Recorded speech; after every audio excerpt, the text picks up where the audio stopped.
Imagine for a moment if you took all the money that people are donating to podcasters and buying their books so that they can sit at home, doom scroll, and be told what they want to hear, and transport that money back to the American Revolution, the Civil Rights Movement, and the Civil War. Can you imagine the difference that would have made?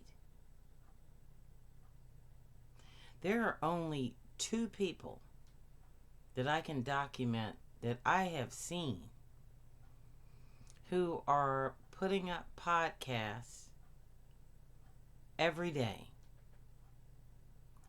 who have the time to go out into the streets and actually practice what they preach. Those two people on a regular basis are Jesse Dollemore and Hassan Piker. This is the Woke Socialist Podcast. Before we get started today, please like and subscribe to this video. It costs you nothing. But especially if you are in a foreign country and you have the means, or if you're in the United States or you have the means, there is a resistance here in America. And we don't always get to make videos because we're out on the street doing the work. Our particular organization is in desperate need of vehicles and transportation right now. So if you'd like to donate, you could look us up on at Venmo on Woke Socialist DMV. And please donate as much as you can, because right now we are in dire straits. Not our organization, but our country. So I get back to the video I want to make today. I heard a quote from John Flannery, who is a very profound individual and an established attorney. And this is coming from a person of color. Me. Respecting him. A white Irishman.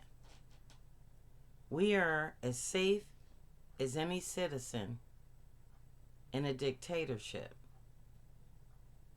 That's what John Flannery said.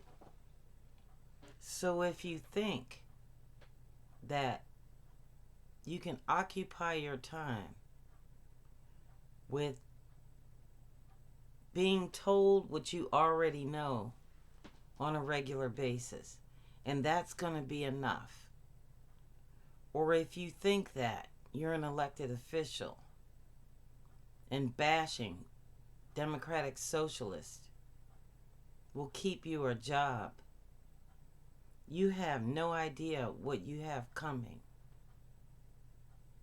This is the end of the warning. This is where people have gotten tired, hungry, frustrated, and have no other options but to stop listening to what you're saying and start listening to themselves. Our United States military is in shambles because of Pete Hegseth and Donald Trump. People in January are going to lose their Medicaid simply because they cannot work.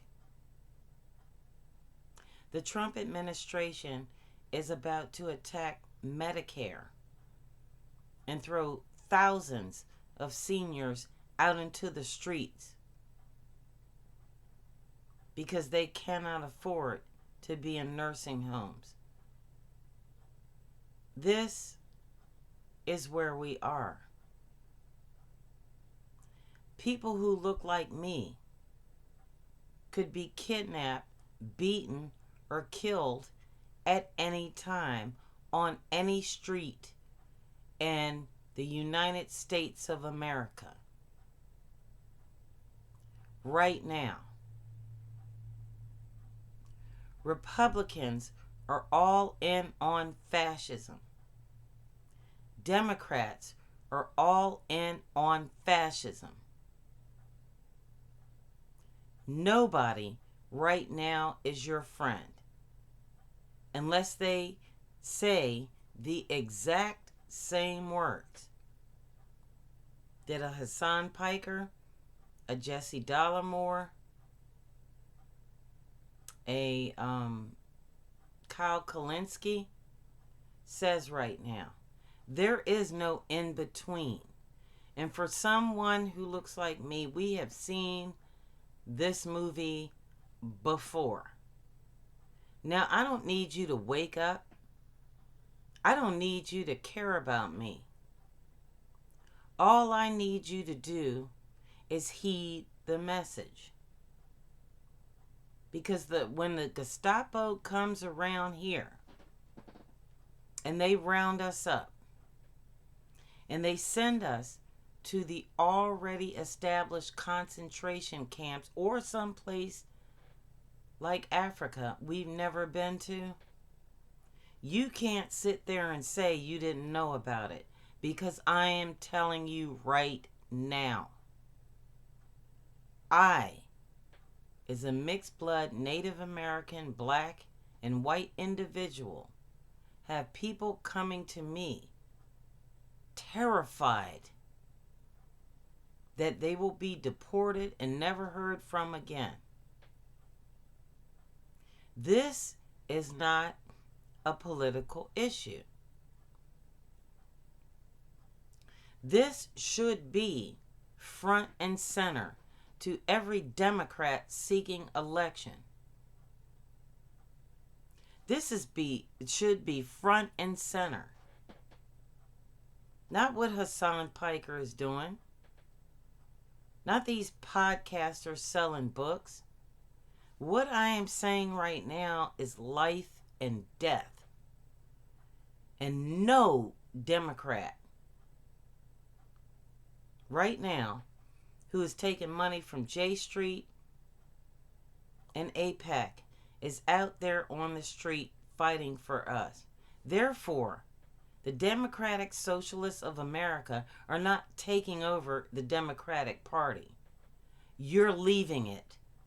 And you need to understand that. Full stop. Now, let me tell you something about authority. And I'm going to say this very clear. If you're brown and black in America, you should not allow yourself to be taken. And I am very serious here. I'm done with the peaceful protests. I'm done with the adherence to the law that doesn't apply to you. And I'm telling you right now, for self-preservation, run. Run. If you don't get away, at least you tried. These people are out to kill you. Now, anybody who has been following this channel knows very well that I come from a military family and a law enforcement family. And my father spent 30 some odd years as a Metropolitan Police officer. And just recently, he told me that he does not trust the police.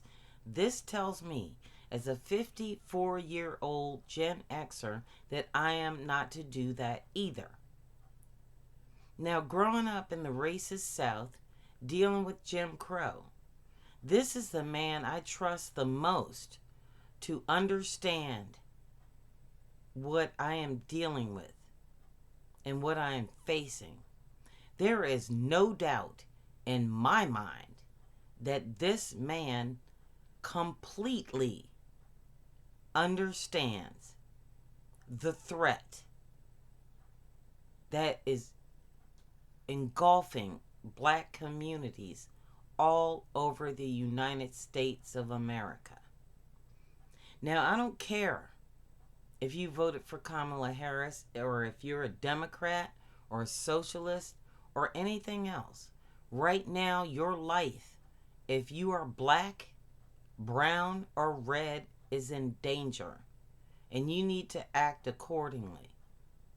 No longer do you need to vote blue no matter who, because nothing is going to change. You don't need to listen to all these people on YouTube to tell you what is to come. All you have to do is listen to your fathers and grandfathers, because you are not included in this shit, especially corporate Democrats, and especially black corporate Democrats. They're on their gravy train. They don't give two shits about you. I don't care if your governor is black, like in the state of Maryland. I don't care if your senator is black. As long as they follow the old guard, Nancy Pelosi, and people who support genocide in Israel, they are not your friends. And you need to start looking out for yourself. Absolutely. Now, let me tell you a little story about the ignorance of America and how they will allow you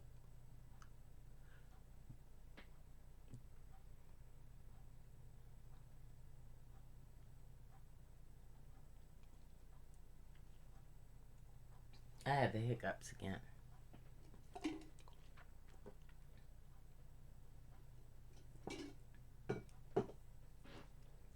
People you have known your entire life that you trust for their own comfort, especially boomers, have checked out.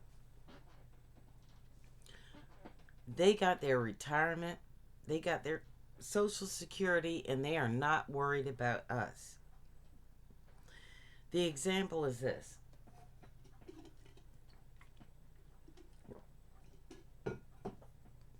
I live next door to a military hero. He has worked until he was in his 80s, I think. And he has a wife who is Mexican before Mexico became part of the United States. So she was already living here, but speaking Spanish in our household. Somehow, these two people fell in love, and he fought in war. He was a, he was a Air Force pilot. United States Air Force. Decorated. All that shit. He's a Republican. She's a Democrat. I don't know how they stayed married. At any rate, the other day, my mother got carted off to the hospital, and I needed a ride to the store. Because yes, I do have a driver's license, but I don't have a car. And so he volunteered to take me down to the gas station.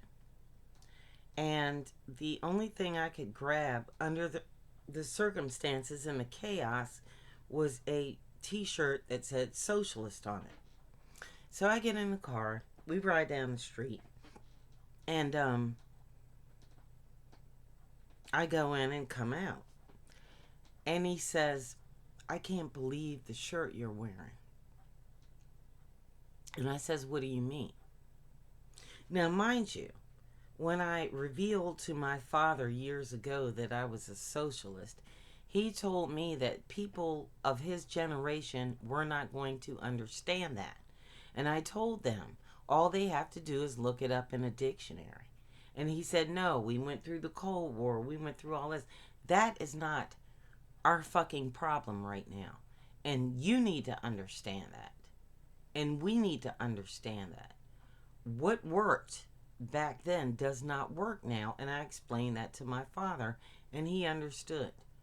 Now, everyone who is listening to me right now needs to look up socialism. But I digress.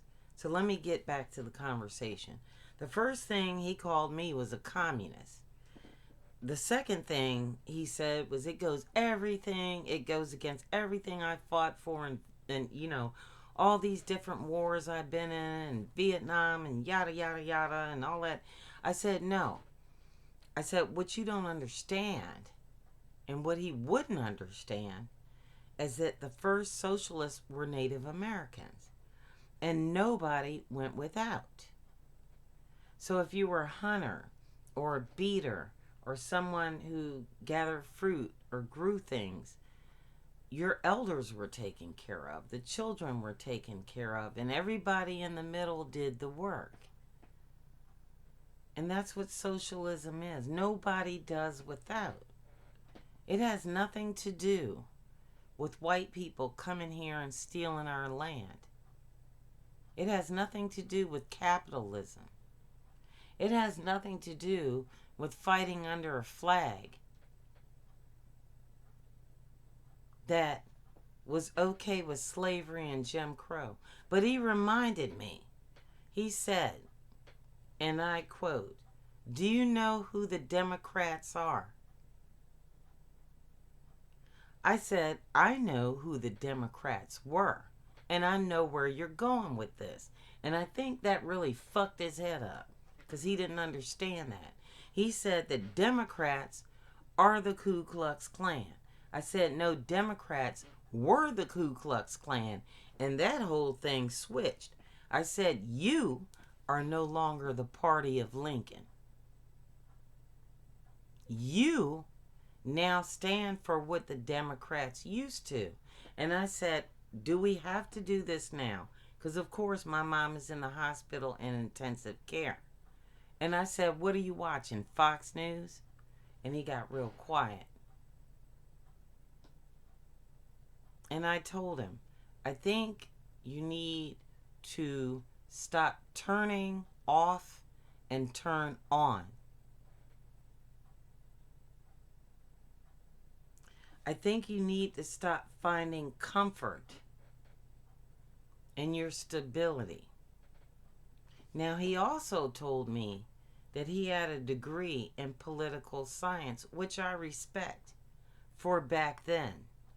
But that has nothing to do with now. And the problem with this man and other Republicans is they think that once they get a degree, it makes them the authority on the future. And it doesn't. It makes them have the ability to control how we think. And it doesn't. It gives him the audacity to predict and allow us to think a certain way. And it doesn't. And a degree gives no one the authority to take away our free will. And that's the last thing I told him. And I said, maybe I can get an education from you. Because apparently I don't know anything. However, I am on the cutting edge every moment of what is going on around you. And I can tell you about it.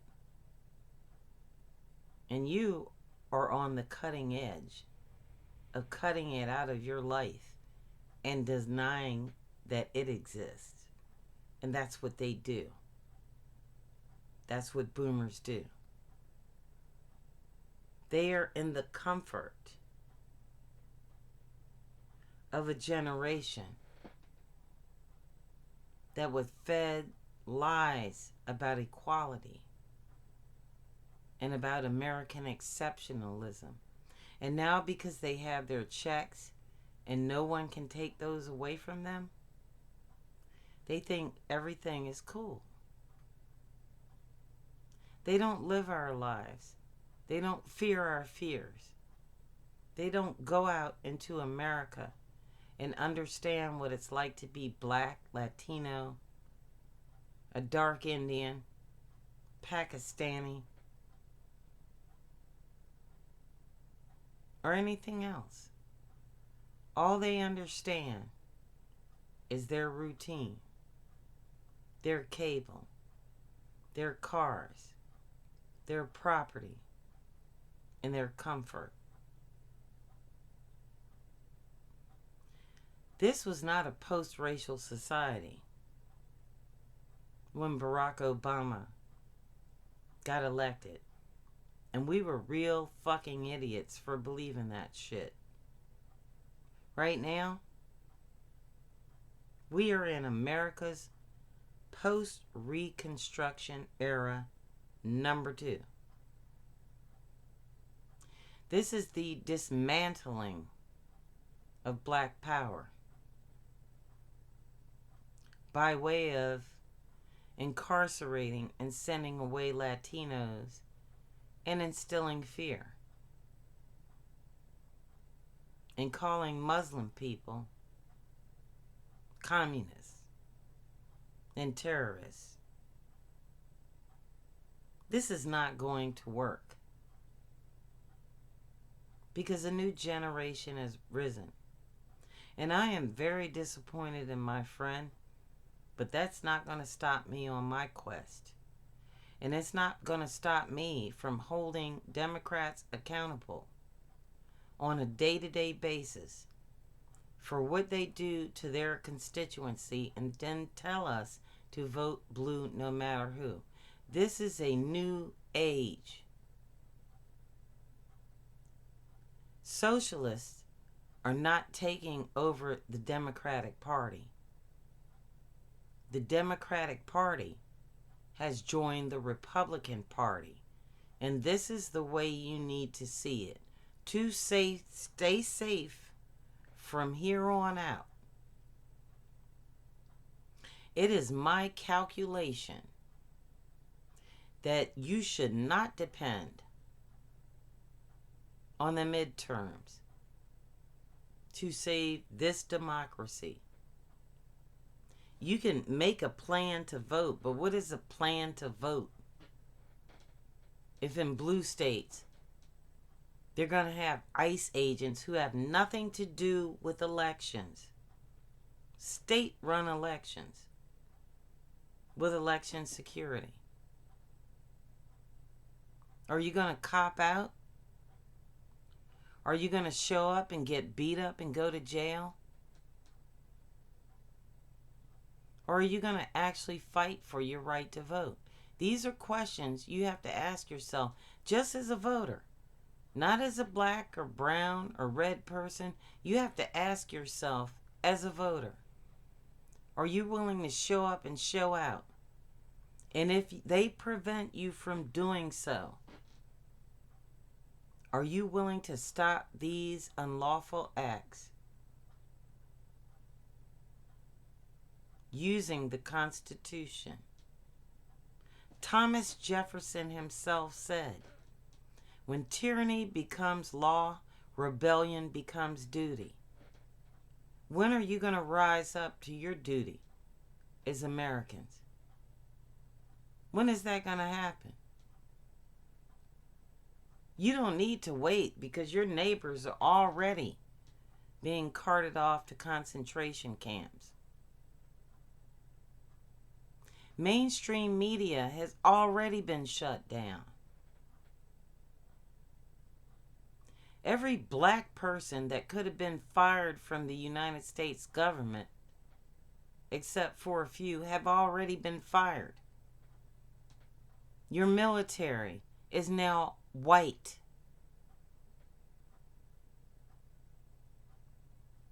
The genocide has begun. And you don't see that. Instead, you choose to rally behind hippie politics and think that for one moment an election was going to get you out of that. Elections did not free slaves. Abraham Lincoln did it to piss off Robert E. Lee. Elections did not bring about the civil rights movement. Dead black people and television did.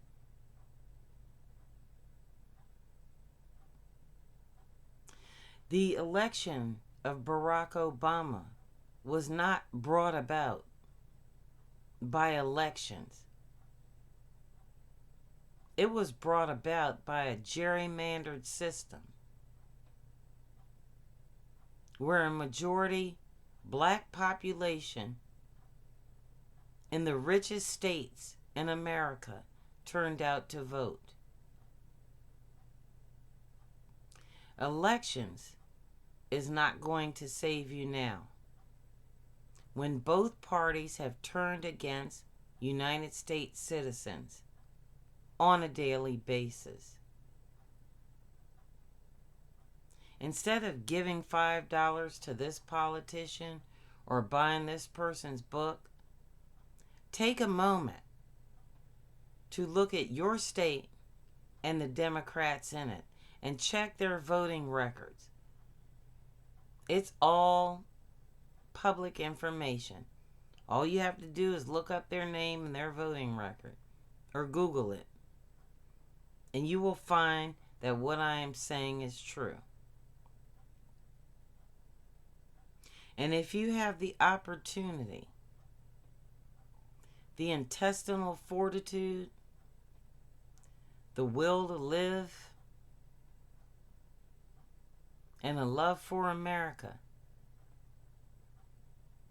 the next time you feel that you are being unjustly beaten or detained by so-called law enforcement, run. Because right now, everyone who is not on the side of Donald Trump has the status of a slave. And you need to take care of yourself and your community first. We will not survive this unless our greatest advocates, heroes, protesters, and activists survive. This has to be done on an individual basis right now until we can organize. Once again, we need as much money as we can get together right now to get vehicles to make our movement mobile. You can look us up on Venmo and donate right away at Woke Socialist DMV. This is the Woke Socialist Podcast. I'm hoping to get more of these videos out pretty soon. I'm not going to say take care of yourself, because that sounds silly. Take care of America by standing up to fascism.